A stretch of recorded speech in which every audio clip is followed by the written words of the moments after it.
Islamic Book Trust dengan kerjasama Institut Pengajian Islam Antarabangsa melancarkan terjemahan terbaru Al-Quran edisi Malaysia yang dihasilkan oleh sarjana dan penterjemah terkemuka kitab suci itu, Abdullah Yusuf Ali.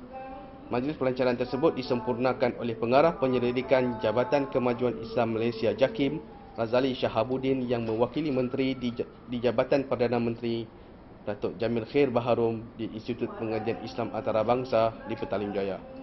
Majlis tersebut turut dihadiri pengurusi Lembaga Pemegang Amanah Islamic Book Trust, Profesor Datuk Dr. Osman Bakar, dan pengasas Institut Pengajian Islam Antarabangsa, Profesor Muhammad Hashim Kamali.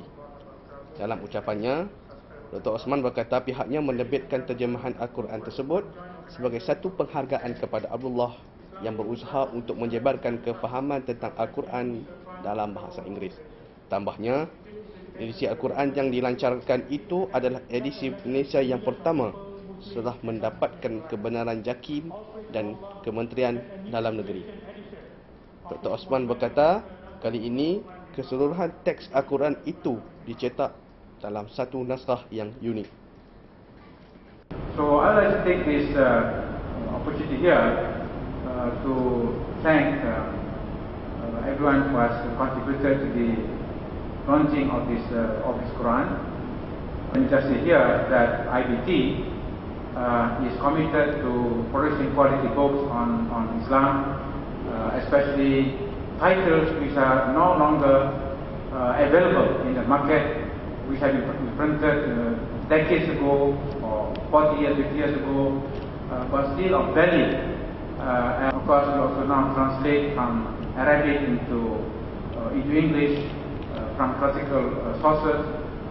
This again to enable the English speaking audience, readers to read books, classical books in the English language. And we hope you all give support to the enterprise of IBT, because I think this is one way in which we can promote the understanding of Islam, and we hope that this effort will be appreciated by the Malaysian public.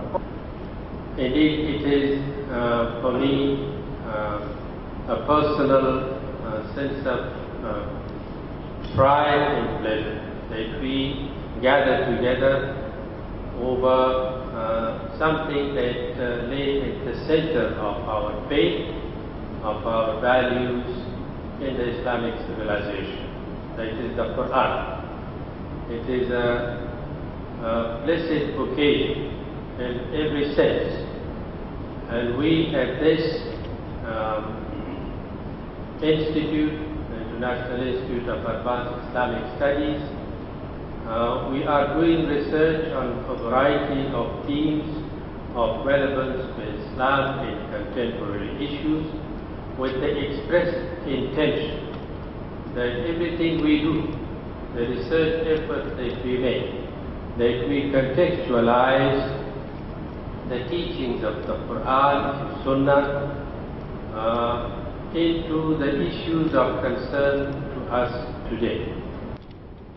Sebenarnya yang telah saya katakan tadi bahawa usaha bagi menjayakan satu terjemahan Al-Quran, tafsir Al-Quran ini adalah merupakan satu usaha yang cukup murni, dan sudah pasti ianya menjadi satu perkara yang perlu diberi perhatian oleh semua masyarakat Islam yang ada di dalam negara kita ini.